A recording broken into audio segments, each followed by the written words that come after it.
ಪ್ರೀತಿಗಳೇ ಟೆಂಡಿನೋಟಿಸ್ ಅಂತ ಟೆಂಡಿನೋಪತಿ ಅಂತ ಹೇಳ್ತೀವಿ ಅಥವಾ ಎಂಥೆಸೋಪತಿ ಅಂತ ಹೇಳ್ತೀವಿ.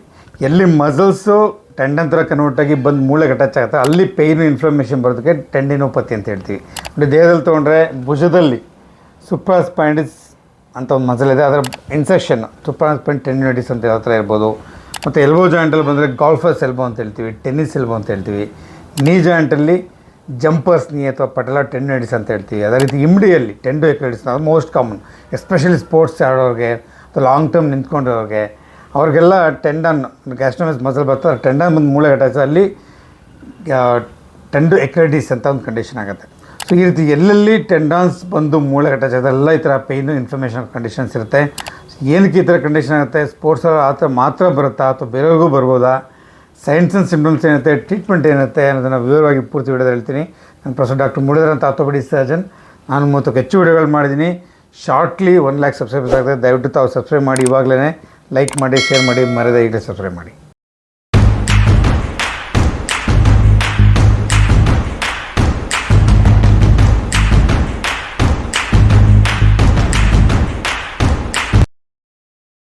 ಸೊ ಗೆಳೆಯರ ನಂಬರ್ 1 ಟೆಂಡಿನೋಪತಿ ಯಾವುದಪ್ಪ ಅಂದರೆ ಅಕ್ಯುಲೇಟಸ್ ಟೆಂಡಿನೈಟಿಸ್ ಅಂತ ಹೇಳ್ತೀವಿ.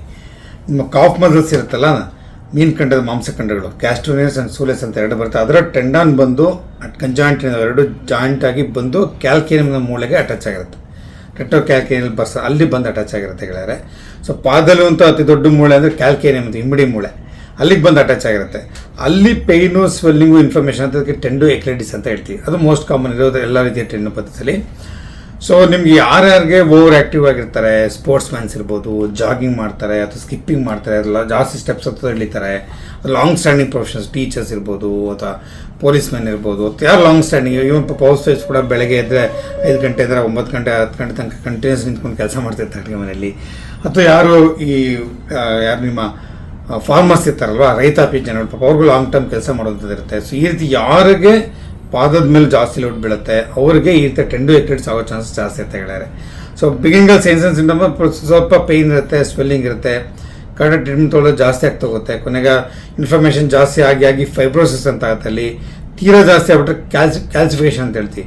ಸೊ ಅಲ್ಲಿ ಕ್ಯಾಲ್ಸಿಯಂ ಡೆಪಾಸಿಟ್ಗೆ ಪರ್ಮನೆಂಟಾಗಿ ಸ್ವೆಲ್ಲಿಂಗ್ ನಿಂತ್ಕೊಂಡ್ಬಿಡುತ್ತೆ. ಪೇಷಂಟ್ಸು 2 ವರ್ಷ 3 ವರ್ಷ 5 ವರ್ಷ 10 ವರ್ಷ ಆದಮೇಲೆ ಬಂದು ತೋರಿಸ್ತಾರೆ, ಸರ್ ಊತ ಆಗಿದೆ, ಊತ ಓಕೆ ಮಾಡಿ ಸರ್ ಅಂತ. ಅಲ್ಲಿ ಕ್ಯಾಲ್ಸಿಯಂ ಡೆಪಾಸಿಟ್ ಅಂತ ಏನು ಮಾಡೋಕ್ಕಾಗಲ್ಲ, ಅಲ್ಲಿ ತನಕ ಬಿಡ್ಬೋದು. ಅರ್ಲಿ ಸ್ಟೇಜಲ್ಲೇ ತೊಗೊಂಬಿಡೋದು ಟ್ರೀಟ್ಮೆಂಟ್ ಭಾಳ ಒಳ್ಳೆಯದು.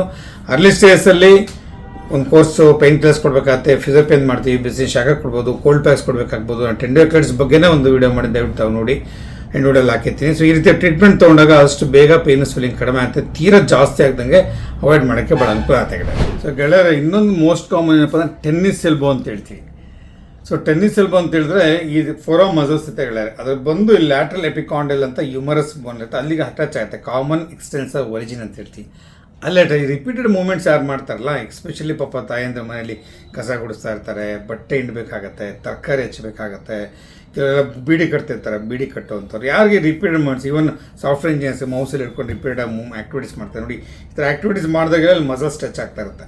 ಸೊ ಇದಕ್ಕೆಲ್ಲ RS ಅಂತ ರಿಪೀಟೆಡ್ ಸ್ಟ್ರೆಸ್ ಅಂತ over a period of time movements repeat ಆಗಿ ಮೂಳೆ ಅಟ್ಯಾಚ್ ಆಗಿರೋ ಕಡೆ ಫುಲ್ ಆಗಿ ಟೆನ್ನಿಸ್ ಎಲ್ಬೋ ಅಂತ ಆಗುತ್ತೆ. ಸ್ವಲ್ಪ ಫೇಮಸ್ ಕ್ರಿಕೆಟರ್ ಯಾರಲ್ಲಿ ಸಚಿನ್ ತೆಂಡೂಲ್ಕರ್, ಅವ್ರಿಗೂ ಕೂಡ ಟೆನ್ನಿಸ್ ಎಲ್ಬೋ ಆಗಿತ್ತು. ಸೊ ಯಾರಿಗೆ ಅವ್ರ ಬ್ಯಾಟ್ ಕೂಡ ಬೀತಲ್ಲ, ಸಾವಿರಾರು ರನ್ಗಳು ಹೊಡೆದಿದ್ದಾರೆ ಅಲ್ವಾ, is the god of cricket ಅಂತ ನಾವು ಕರಿತೀವಿ. ಸೊ ಹಾಗೆ ರಿಪೀಟೆಡ್ ಜಾಸ್ತಿ ಮೂಮೆಂಟ್ಸ್ ಇರುತ್ತೆ ಅಂಥವ್ರಿಗೆ ಇದು ಟೆನ್ನಿಸ್ ಆಗೋ ಚಾನ್ಸ್ ಇರುತ್ತೆ. ಅದು ಕೂಡ ನಾವು ಟೆಂಡಿನೋಪತಿ ಅಂತ ಹೇಳ್ತೀವಿ. ಇದ್ರ ಕುರಿತಾಗಿ ಒಂದು ಸಪ್ರೇಟ್ ವೀಡಿಯೋ ಮಾಡಿದ್ದೀನಿ, ದಯವಿಟ್ಟು ಆ ವೀಡಿಯೋನ ಪೂರ್ತಿ ನೋಡಿ, ವೀಡಿಯೋಸ್ ಹಾಕಿರ್ತೀನಿ.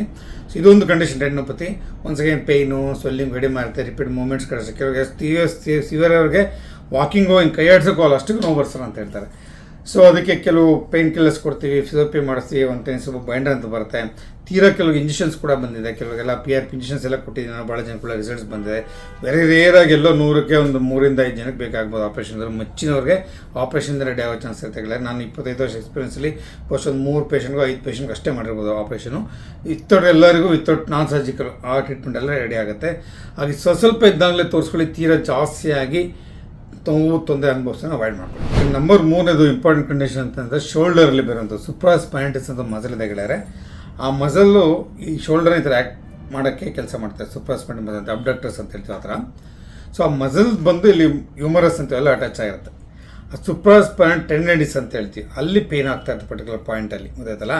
ಅದಕ್ಕೆ ಇನ್ನೊಂದು ಕಡೆ ಪೈನ್ಫುಲ್ ಆಕ್ ಸಿಂಡ್ರೋಮ್ ಅಂತ ಫಸ್ಟ್ 30 ಡಿಗ್ರೀಸು ಪೇಯ್ನ್ ಇರಲ್ಲ, ಎತ್ತ 90 ಡಿಗ್ರೀಸ್ ಬರುತ್ತೆ, ಆಮೇಲೆ ಮತ್ತೆ ಪೇಯ್ನ್ ಇರಲ್ಲ. ಸೊ ಈ ಒಂದೇನಿದೆಯಲ್ಲ 32 ಮಧ್ಯದಲ್ಲಿ ಏನು ಡಿಗ್ರೀಸ್ ಇರ್ತಾರೆ ಆ ಡಿಗ್ರೀಸಲ್ಲಿ ಪೇಯ್ನ್ಫುಲ್, ಅದಕ್ಕೆ ಪೇಯ್ನ್ಫುಲ್ ಆಕ್ ಸಿಂಡ್ರೋಮ್ ಅಂತ ಕಡೆ ಹೇಳ್ತೀವಿ.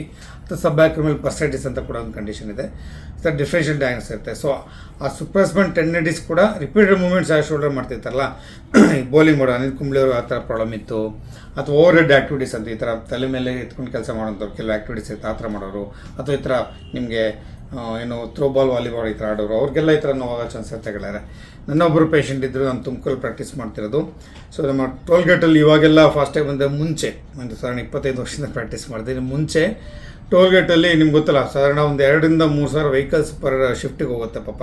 ಅಲ್ಲಿ ಕೂತವರು ಒಂದ್ಸಲಿ ದುಡ್ಡು ತೊಗೊಳಕ್ಕೆ ಚೇಂಜ್ ಕೊಡೋದಕ್ಕೆ 2 ಸಲ ಕೈ ಎತ್ತಬೇಕು, ಅಂದರೆ ದಿನಕ್ಕೆ 5 ರಿಂದ 6 ಸಾವಿರ ಸಲ ಕೈ ಎತ್ತಾಯಿದ್ರು. ಸೊ ಓವರ್ ಯೂಸ್ ಆಗುತ್ತಲ್ವ, ಓವರ್ ಯೂಸ್ ಜೊತೆಗೆ ಇದಕ್ಕೆ ರಿಪೀಟೆಡ್ ಸ್ಟ್ರೆಸ್ ಇಂಜುರೀಸ್ ಅಂತ ಅಥವಾ ಓವರ್ ಯೂಸ್ ಇಂಜುರೀಸ್ ಅಂತೀವಿ. ರಿಪೀಟೆಡ್ ಮೂಮೆಂಟ್ಸ್ ಆಗ ಈ ಥರ ಟೆಂಡನ್ಸ್ ಇನ್ಫ್ಲಮೇಷನ್ ಆಗಿ ಪೇಯ್ನ್ ಆಗಿ ನೋವು ಕೊಡುತ್ತೆ ಗೆಳೆಯರೆ. ಸೊ ಹಾಗೆ ಇದೊಂದು ಕಂಡೀಷನ್ ಇದೆ. ಇದಕ್ಕೂ ಅರ್ಲಿ ಸ್ಟೇಜಲ್ಲಿ ಟ್ರೀಟ್ಮೆಂಟ್ ತೊಗೊಳ್ಳೋದು ಭಾಳ ಒಳ್ಳೆಯದು. ಸೇಮ್ ಟ್ರೀಟ್ಮೆಂಟ್ ಪ್ರೋಟೋಕಾಲ್ ಇರುತ್ತೆ, ಅದನ್ನು ಫಾಲೋ ಮಾಡೋದು ಒಳ್ಳೆಯತ್ತೆ. ಸೊ ಯಾವುದಕ್ಕೂ ನೀವು ಸೆಲ್ಫ್ ಡಯಾಗ್ನೋಸ್ ಮಾಡ್ಕೊಬೇಡಿ. ಯಾವುದೇ ತೊಂದರೆ ಪ್ರಾಬ್ಲಮ್ ಇತ್ತು ದಯವಿಟ್ಟು ಒಂದ್ಸರಿ ಡಾಕ್ಟರ್ ತೋರಿಸಿ ನುರಿತ ವೈದ್ಯ ಆರ್ಥೋಪೆಡಿಕ್ ಸರ್ಜನ್ಗೆ ಅವ್ರು ಡಯಾಗ್ನೋಸ್ ಮಾಡಿ ಸೂಟಬಲ್ ಆಗಿ ಟ್ರೀಟ್ಮೆಂಟ್ ಆಗ್ತಾರೆ, ಖಂಡಿತ ವಾಸಿ ಆಗುತ್ತೆ. ನೆಕ್ಸ್ಟು ಮಂಡಿಯಲ್ಲಿ ಪಟೆಲ್ಲ ಟೆಂಡಿನೈಟಿಸ್ ಅಂತೀವಿ. ಪಟೆಲ್ಲ ಅಂತ ಮಂಡಿ ಚಿಪ್ಪಿದ್ದೀರ ಮುಂದ್ಗಡೆ, ಕ್ವಾಡ್ರಿಸೆಪ್ಸ್ ಮಸಲ್ಸ್ ಬಂದು ಪಟೆಲ್ಲ ಮೇಲೆ ಹೋಗಿ ಅಲ್ಲಿ ಟಿಬಿಯಲ್ ಟುಪಾಸಿಟಿ ಅಂತ ಅಲ್ಲಿಗೆ ಅಟ್ಯಾಚ್ ಆಗಿರುತ್ತೆ ಟೆಂಡನ್ನು. ಅಲ್ಲಿ ಕೂಡ ಪೇಯ್ನು, ಇನ್ಫ್ಲಮೇಷನ್ ಆಗುತ್ತೋ, ಸ್ವೆಲ್ಲಿಂಗ್ ಆಗುವಂಥದ್ದು ಆಗುತ್ತೆ. ಪಟೆಲ್ಲ ಟೆಂಡಿನೈಟಿಸ್ ಅಂತೀವಿ. ಕ್ಲಜಿಮೆನ್ಸ್ ನೀ ಅಂತ ಒಂದು ಕಂಡೀಷನ್ ಇದೆ, ಜಂಪರ್ಸ್ ನೀ ಅಂತ ಕೂಡ ಹೇಳ್ತೀವಿ. ಸೊ ಎಲ್ಲೆಲ್ಲಿ ಟೆಂಡಾನ್ಸ್ ಬಂದು ಮೂಳೆಗೆ ಅಟ್ಯಾಚ್ ಆಗಿರ್ತಾರೆ ಆ ಪಾಯಿಂಟಲ್ಲಿ ಇನ್ಫ್ಲಮೇಷನ್ಗೆ ಪೇನ್ ಆಗೋದಕ್ಕೆ ಟೆಂಡಿನೈಟಿಸ್ ಅಥವಾ ಟೆಂಡೋಪತಿ ಅಂತ ಕಳಿಸೋದು. ಒಂದು ಸೆಕೆಂಡ್ ಯಾರು ನೀ ಜಾಯಿಂಟ್ನ ಓವರಾಗಿ ಯೂಸ್ ಮಾಡ್ತಾರೆ, ಒಂದು ಸೆಕೆಂಡ್ ಸ್ಕಿಪ್ಪಿಂಗ್ ಮಾಡುವಂಥವ್ರು ಅಥವಾ ಓವರಾಗಿ ಯೂಸ್ ಮಾಡುವಂಥದ್ದು, ನಿಮಗೆ ಎಸ್ಪೆಷಲಿ ಹಳ್ಳಿಯಲ್ಲಿ ಪಾಪ ನೀವು ಕಳೆ ಕೀಳ್ಬೇಕಂದ್ರೆ ಅಥವಾ ನಾಟಿ ಮಾಡಬೇಕು, ಏನು ನಿಮ್ಮ ಭತ್ತದ್ದು ಅಥವಾ ರಾಗಿ ಪೈರು ನಾಟಿ ಮಾಡಬೇಕು ಅಂದಾಗೆಲ್ಲ ಫುಲ್ಲು ಕಡೆ ಕುಗುರಲ್ಲಿ ಕೂತ್ಕೊಂಡು ಮಾಡಬೇಕಾಗತ್ತೆ. ಸೊ ಆ ಥರ ಎಕ್ಸ್ಟ್ರೀಮ್ ಪ್ರೆಷರ್ ಬಿದ್ದಾಗ ಆ ಟೆಂಡನ್ಗೆ ಅವಾಗ ಪೇಯ್ನ್ ಸ್ವೆಲ್ಲಿಂಗ್ ಬರುತ್ತೆ. ಸೇಮ್ ಟ್ರೀಟ್ಮೆಂಟು ಸ್ವಲ್ಪ ರೆಸ್ಟ್ ತೊಗೊಂಡು ಎಲ್ಲ ಟ್ರೀಟ್ಮೆಂಟ್ ಫಾಲೋ ಮಾಡಿದ್ರೆ ಖಂಡಿತ ಕಡಿಮೆ ಆಗುತ್ತೆ. ಇದು one of the conditions, one of the pain ನೀಯಲ್ಲಿ ಬರುವಂಥ ಒಂದು ಪೇನ್ಫುಲ್ ಕಂಡೀಷನು ಪಟೆಲ್ಲ ಟೆಂಡೈಟಿಸ್ ಅಂತ ಹೇಳ್ತೀವಿ. ಟ್ರೀಟ್ಮೆಂಟ್ ಆಪ್ಷನ್ಸ್ ಬಂದು ರೈಸ್ ಅಂತ ಹೇಳ್ತೀವಿ, ರಿಲೇಟಿವ್ ರೆಸ್ಟ್ ಅಂತ. ಸ್ವಲ್ಪ ರೆಸ್ಟ್ ಕೊಡೋದು ಒಳ್ಳೆಯದು. ತೀರಾ ನೋವಿದ್ದಾಗ ಕಂಪ್ಲೀಟ್ ರೆಸ್ಟ್ ಕೊಡೋದು, ಇಲ್ಲ ಒಂದು 30 to 50% ನೀವು ಮಾಡುವಂಥ ಪೇನ್ಫುಲ್ ಆ್ಯಕ್ಟಿವಿಟೀಸ್ನ ಅವಾಯ್ಡ್ ಮಾಡೋದು ಒಳ್ಳೆಯದು. ನಾನು ಯಾವಾಗಲೂ ಹೇಳ್ತಿದ್ದೀನಿ ಪೇಷಂಟ್ಗೆ, ಸಪೋಸ್ ಈಗ ಟೆನ್ನಿಸಲ್ಲಿ ಬಗ್ಗೆ ಕೆಲವರು ಟೆನ್ನಿಸ್ ಆಡ್ತಿರ್ತಾರೆ ರೆಗ್ಯುಲರಾಗಿ, ಸರ್ ರೆಸ್ಟ್ ಕೊಡೋಕ್ಕಾಗಲ್ಲ ಅಂತ ಹೇಳ್ತಾರೆ. ಆಗಲ್ಲ. ನೀವು ನೋವು ಕಡಿಮೆ ಆಗಲಿ ಅಂತ ಪೇಯ್ನ್ ಕಿಲ್ಲರ್ಸ್ ತೊಗೊಳ್ಳೋಂಥದ್ದು, ಫಿಸಿಯೋಥೆರಪಿ ಮಾಡೋಂಥದ್ದು ಅವೆಲ್ಲ ಮಾಡಿ ಮತ್ತೆ ನೀವು ಮಾಡಬಾರ್ದು ಆ್ಯಕ್ಟಿವಿಟೀಸ್ನ ಮತ್ತು ಓವರಾಗಿ ಮಾಡೋದು ಮತ್ತೆ ನೋವು ಆಗ್ಬಿಡುತ್ತೆ. ನಾನು ಯಾವಾಗ ಹೇಳ್ತೀನಿ ನನ್ನ ಪೇಷಂಟ್ ನೋಡಿ, ಮಗು ಮಲ್ಕೊಳ್ಳಿ ಅಂತ ತೊಟ್ಲು ತಗೋದು, ಇನ್ನೇನು ನಿದ್ದೆ ಮಾಡ್ತಿತ್ತು ಗಿಣ್ಬಿಡೋದು ಮತ್ತೆ ಹೇಳುತ್ತೆ, ಮತ್ತೆ ತೊಟ್ಲು ತಗೋದು ಮತ್ತೆ ಹೇಳೋಕ್ಕೆ ಶುರು ಮಾಡುತ್ತೆ, ಮತ್ತೆ ಗಿಣ್ಬಿಡೋದು, ಅವಾಗ ಏನಾದ್ರು ಮತ್ತೆ ಹೇಳುತ್ತೆ. ಸೊ ಈ ರೀತಿ ಮಾಡಿದ್ರೆ ಆಗಲ್ಲ. ಸೊ ರಿಲೇಟಿವ್ ರೆಸ್ಟ್ ಬೇಕಾಗುತ್ತೆ. ತೀರಾ ಪೇನ್ಫುಲ್ ಆ್ಯಕ್ಟಿವಿಟಿ ಕೆಲವು ಆ್ಯಕ್ಟಿವಿಟೀಸ್ ಅವಾಯ್ಡ್ ಮಾಡೋದು ಕೊಡೋದು ಒಳ್ಳೆಯದು. ಸೊ ರಿಲೇಟಿವ್ ರೆಸ್ಟ್ ತೊಗೋಬೇಕು. ನೆಕ್ಸ್ಟ್ ಐಸ್ ಪ್ಯಾಕ್ ಕೊಡ್ಬೋದು. ಆಮೇಲೆ ಎಸ್ಗೆ ಸಪೋರ್ಟ್, ಕೆಲವರಿಗೆಲ್ಲ ಟೆನ್ನಿಸ್ ಬ್ಯಾಂಡ್ ಅಂತ ಕೊಡ್ತೀವಿ, ಮಂಡಿಗೂ ನೀ ಕ್ಯಾಪ್ ಅಂತ ಕೊಡ್ತೀವಿ, ಅದು ಸಪೋರ್ಟ್ ತೊಗೊಳ್ಬೋದು. ಈ ಫಾರ್ ಎಲಿವೇಷನ್ ಅಂತ ಹೇಳ್ತೀವಿ. ಸೊ ಈ ರೀತಿಯಾಗಿ ಕೆಲವು ಚೇಂಜಸ್ ಮಾಡಿಕೊಂಡಾಗ, ರೆಸ್ಟ್ ಕೊಟ್ಟಾಗ, ಮತ್ತು ಒಂದು ಕೋರ್ಸ್ ಫಿಸಿಯೋಥೆರಪಿ ಮಾಡ್ಬೋದು, ಒಂದು ಕೋರ್ಸ್ ಪೇನ್ ಕಿಲ್ಲರ್ಸ್ ತೊಗೋಬೋದು. ಇವೆಲ್ಲ ಆ್ಯಕ್ಟಿವಿಟೀಸ್ ಮಾಡಿಫಿಕೇಷನ್ ಮಾಡಿ ಎಲ್ಲ ಮಾಡೋದೇನಾಗುತ್ತೆ, ಆದಷ್ಟು ಪೇಯ್ನು ಸಿಂಪ್ಟಮ್ಸ್ ಎಲ್ಲ ಕಡಿಮೆ ಬರುತ್ತೆ. ಕಡಿಮೆ ಆಗಲಾಂದ್ರೆ ನೆಕ್ಸ್ಟ್ ಸ್ಟೆಪ್ ಟ್ರೀಟ್ಮೆಂಟ್ ನೋಡ್ಬೇಕಾಗುತ್ತೆ ಗೆಳೆಯರೆ. ಸೊ ಹಾಗೆ ಈ ಒಂದು ಟ್ರೀಟ್ಮೆಂಟ್ ಪ್ರೋಟೋಕಾಲ್ನ ಕರೆಕ್ಟಾಗಿ ಕಂಪ್ಲೀಟಾಗಿ ಫಾಲೋ ಮಾಡಿ ಭಾಳ ಜನಕ್ಕೆ ಇದರಲ್ಲಿ ಯೂಸ್ ಸಿಗುತ್ತೆ. ಇಲ್ಲ ಫುಡ್ ಯಾವ ರೀತಿ ಆಹಾರ ಪದಾರ್ಥ ತೊಗೋಬೇಕಪ್ಪ ಅಂದರೆ ನಿಮ್ಗೆ ಹೇಳ್ದಂಗೆ collagens protein thing. So high protein diet ತೊಗೊಳ್ಳಿ. ನಿಮಗೆ ನಾನ್ ವೆಜ್ಜಲ್ಲೂ ಪ್ರೋಟೀನ್ ಸಿಗುತ್ತೆ, ವೆಜ್ಜಲ್ಲೂ ಪ್ರೋಟೀನ್ ಸಿಗುತ್ತೆ. ಸೊ ಪ್ರೋಟೀನ್ ರಿಚ್ ಫುಡ್ ತೊಗೊಳ್ಳೋಂಥದ್ದು ಒಳ್ಳೆಯದು. ಎಲ್ಲ ಇರುತ್ತೆ, ಬೇಳೆಗಳು, ಕಾಳುಗಳು, ಇವನ್ ಎಗ್ಗು, ಫಿಶ್ ಅದೆಲ್ಲ ಇರುತ್ತೆ. ಮತ್ತು ಫಿಶಲ್ಲಿ ಒಮೆಗಾ 3 ಫ್ಯಾಟ್ ಆಸಿಡ್ಸ್ ಕೂಡ ಇರುತ್ತೆ. ಸೊ ಕೊಲಾಜಿನ್ ಮತ್ತು ವೈಟಮಿನ್ ಸಿ ಫುಡ್, ನಾವು ವೈಟಮಿನ್ ಸಿ ಕುರಿತಾಗಿ ಒಂದು ವಿಡಿಯೋ ಅಂತ ಹೇಳ್ತಾವೆ ನೋಡಿ. ನಿಂಬೆಹಣ್ಣು ಜ್ಯೂಸ್ ಕುಡಿಯುವಂಥದ್ದು, ಆರೆಂಜು, ಮೋಸಂಬಿ ಯಾವುದೋ ಜ್ಯೂಸ್ ಕುಡಿಯುವಂಥದ್ದು. ವೈಟಮಿನ್ ಸಿ ಟ್ಯಾಬ್ಲೆಟ್ಸ್ ಕೂಡ ಬರುತ್ತೆ, HUL ಟ್ಯಾಬ್ಲೆಟ್ಸ್, ಅದು ಕೂಡ ಉಪಯೋಗಿಸ್ಬೋದು. ಸೊ ವೈಟಮಿನ್ ಸಿ ಫುಡ್ನ ತೊಗೊಳ್ಳಿ. Green leaf vegetables, flax seeds ಇರುವಂಥದ್ದು, ಆಮೇಲೆ ನಿಮಗೆ ಆ್ಯಂಟಿ ಆಕ್ಸಿಡೆಂಟ್ ರಿಚ್ ಇರುವಂಥ ಫುಡ್ನ ಉಪಯೋಗಿಸ್ಕೊಳ್ಳೋದು ಭಾಳ ಒಳ್ಳೆಯದು. ಜೊತೆ ಆ್ಯಂಟಿ ಇನ್ಫ್ಲಮೇಟರಿ ಫುಡ್, ನಿಮಗೆ ಹಳದಿ ಬರುವಂಥದ್ದು ಇರ್ಬೋದು, ಅರಿಶಿನ ಇರ್ಬೋದು, ಇವನ್ನೆಲ್ಲ ಶುಂಠಿ ಇರ್ಬೋದು, ಇವನ್ನೆಲ್ಲ ಉಪಯೋಗಿಸೋದಕ್ಕೆ ಕೂಡ ನಿಮಗೆ ಪೇಯ್ನು, ಇನ್ಫ್ಲಮೇಷನ್ ಕಡಿಮೆ ಹಾಕಿ ಭಾಳ ಹೆಲ್ಪ್ ಆಗ್ತಾಯಿದ್ದಾರೆ. ಫುಡ್ನ ಈ ಥರ ಮಾಡಿ, ಜೊತೆ ಯಥೇಚ್ಛವಾಗಿ ನೀರು ಕುಡೀರಿ. ಎಕ್ಸ್ಪೆಷಲಿ ಜಿಮ್ಗೆ ಹೋಗೋರೆಲ್ಲ ನೀರನ್ನ ಯಥೇಚ್ಛವಾಗಿ ಬಳಸಿ. ಜೊತೆ ಪ್ರೋಟೀನ್ ರಿಚ್ ಫುಡ್ ತೊಗೊಳ್ಳಿ. ಕೊಲ್ಲಾಜಿನ್, ವೈಟಮಿನ್ ಸಿ ರಿಚ್ ಇರುವಂಥ ಫುಡ್ ತೊಗೊಂಡಾಗ ಆಟೋಮೆಟಿಕ್ಕಾಗಿ ನಿಮಗೆ ಹೀಲಿಂಗ್ ಪ್ರೊಸೆಸ್ ಚೆನ್ನಾಗುತ್ತೆ. ಮತ್ತು ನಿದ್ದೆ ಚೆನ್ನಾಗಿ ಮಾಡಬೇಕು 7 to 8 hours ಪರ್ ಡೇ. ಯಾಕಂದರೆ ಕೊಲ್ಲಾಜಿನ್ ಹೀಲ್ ಆಗುವಂಥದ್ದನ್ನೇ ಗ್ರೋತ್ ಆಗುವಂಥ ನಿದ್ದೆ ಇರಲಿ. ಸೊ ನಾರ್ಮಲಾಗಿ ಹ್ಯೂಮನ್ ಬಾಡಿ ಗ್ರೋತ್ ಆಗೋದು ನಿದ್ದೆ ಇರಲಿ. ಸೊ ನಿದ್ದೆ ಭಾಳ ಇಂಪಾರ್ಟೆಂಟು, ಭಾಳ ಕ್ರುಷಿಯಲ್. ಅದಕ್ಕೆ ನೋಡಿ, ಹುಟ್ಟಿದ ಮಕ್ಕಳು ಭಾಳ ಹೊತ್ತು ನಿದ್ದೆ ಮಾಡ್ತಿರ್ತಾರೆ. ದಿನಕ್ಕೆ 10 ಗಂಟೆ, 12 ಗಂಟೆ, 14 ಗಂಟೆ ನಿದ್ದೆ ಮಾಡಿದೆ. ಯಾಕಂದರೆ ಗ್ರೋತ್ ತುಂಬ ಫಾಸ್ಟಾಗಿ ಆಗ್ತಾ ಇರುತ್ತೆ. ಸೊ ಹಾಗೆ ನಿಮಗೆ ಹೀಲಿಂಗ್ ಚೆನ್ನಾಗಿ ಆಗಬೇಕು ಅಂತ ನಿದ್ದೆ ಚೆನ್ನಾಗಾಗಬೇಕು. ಒಂದು 7 to 8 hours ಚೆನ್ನಾಗಿ ನಿದ್ದೆ ಮಾಡಿ. ನೀರನ್ನ ಚೆನ್ನಾಗಿ ಯಥೇಚ್ಛವಾಗಿ ಕುಡಿ. ನೀರನ್ನ ಕುಡಿಬೇಕು ಅಂತ ನಾನು ಒಂದು ವೀಡಿಯೋ ಮಾಡಿದ್ದೀನಿ, ಎಷ್ಟು ಕುಡಿಬೇಕು ಹೇಗೆ ಕುಡಿಬೇಕು ಅದು ವೀಡಿಯೋ ತಗೊಂಡು ನೋಡಿ. ಈ ಥರ ಆಹಾರ ಪದಾರ್ಥಗಳನ್ನು ನೀವು ಮಾಡಿಫೈ ಮಾಡ್ಕೊಂಡಾಗ ಆದಷ್ಟು ಈ ಥರ ಇಂಜುರೀಸು ಫಾಸ್ಟಾಗಿ ಏನಾಗುತ್ತೆ, ಬೇಗ ರಿಕವರ್ ಆಗ್ತದೆ. ನೆಕ್ಸ್ಟ್ ಲೈಫ್ ಸ್ಟೈಲ್ ಮಾಡಿಫಿಕೇಷನ್ಸ್ ಅಂತ ಹೇಳ್ತೀವಿ ನೋಡಿ. ಇವೆಲ್ಲ ಹೇಳ್ದಂಗೆ ಇವೆಲ್ಲ ಓವರ್ ಯೂಸ್ ಇಂಜುರೀಸ್, ಇವೆಲ್ಲ ರಿಪೀಟೆಡ್ ಮೂವ್ಮೆಂಟ್ಸ್ ಆಗುತ್ತೆ. ತೆಂಡೂಲ್ಕರ್ ರಿಪೀಟೆಡ್ ಆಡಿ ಪೇನ್ ಆಗಿದ್ದು, ಅನಿಲ್ ಕುಂಬ್ಳೆ ರಿಪೀಟೆಡ್ ಬೌಲಿಂಗ್ ಮಾಡಿ ತೊಂದರೆ ಆಗಿದ್ದು.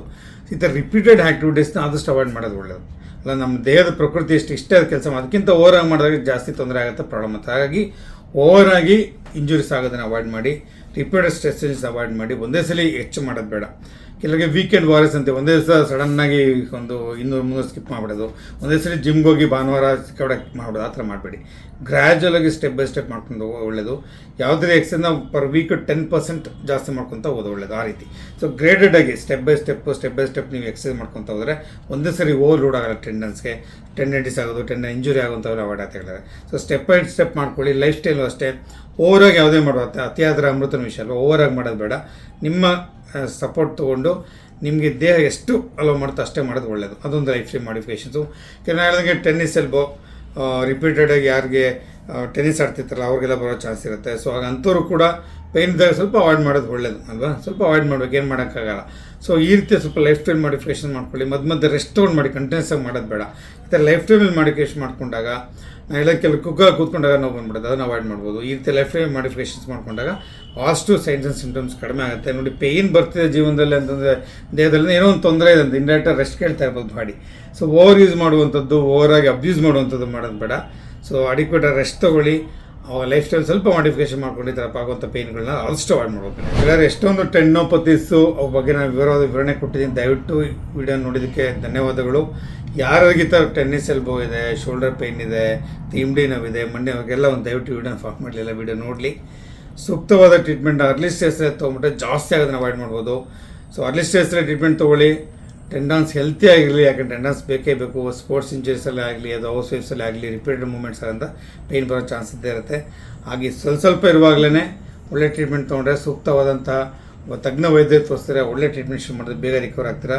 ಎಲ್ಲರಿಗೂ wish you happy bones and joints. Once again ನನ್ನ ಪ್ರೊಫೆಸರ್ ಡಾಕ್ಟರ್ ಮುರಳೀಧರ್ ಅಂತ orthopaedic surgeon.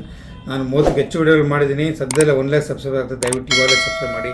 Wish you happy healthy joints.